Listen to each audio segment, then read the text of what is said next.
Hello and welcome back to Spekd. Today I want to be going through 5 things you need to remember when playing Warcry. Although they are simple, if you forget them, they could easily cost you the game.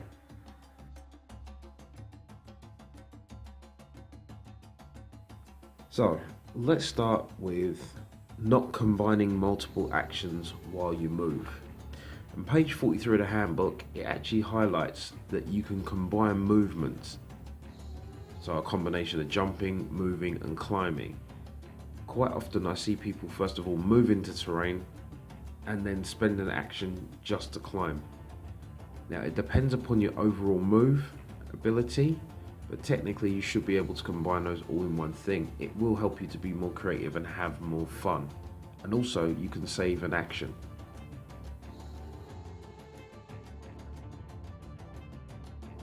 Number 4, not using the wait action.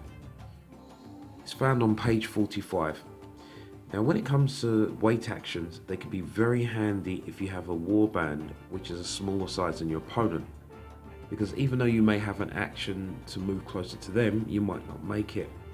You can wait until they come to you and use up their actions and then you can attack. You can only do that if you use your wait action on your first action. If you use it as your second action, so after your first, then that's your turn over. But that can give you an advantage against larger opponents.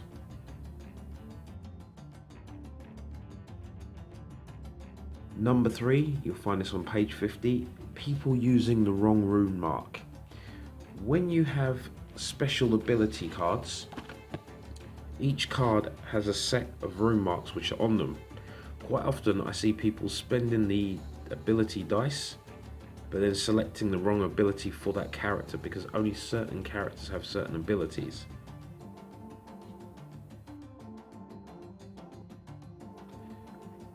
Number 2 is forgetting universal abilities. Now you actually have a card in the starter set on the back of the Celtic Beast. If not, you'll find it on page 40. And the idea is that any of your characters can use these abilities as long as you pay the dice fee, as you can see there.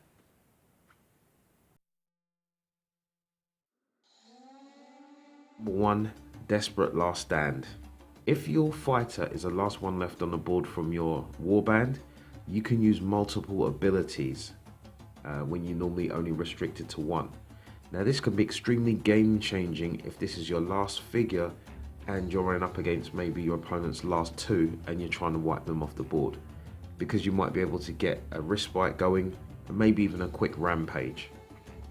Either way, those are my top 5 mistakes or things that I see people forgetting. I hope that they improve your gameplay and make things easier for you in the future.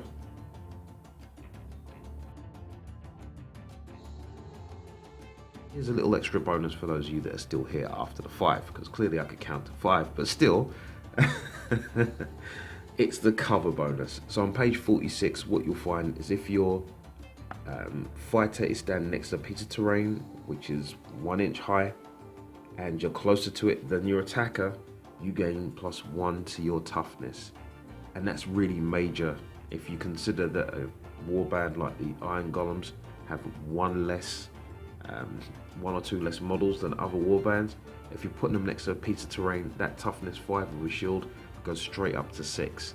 And for some warbands with only a strength of 3, they're only wounding you on 6s, and that's brilliant. That increases your durability. Those are my tips for getting you onto the path of success for Warcry. If you already got those in your mind, then that's fantastic. You're already well on your way. If you have any other tips you want to add to this, please put it in the comments below. It will help everybody out, including myself. This has been Spekd.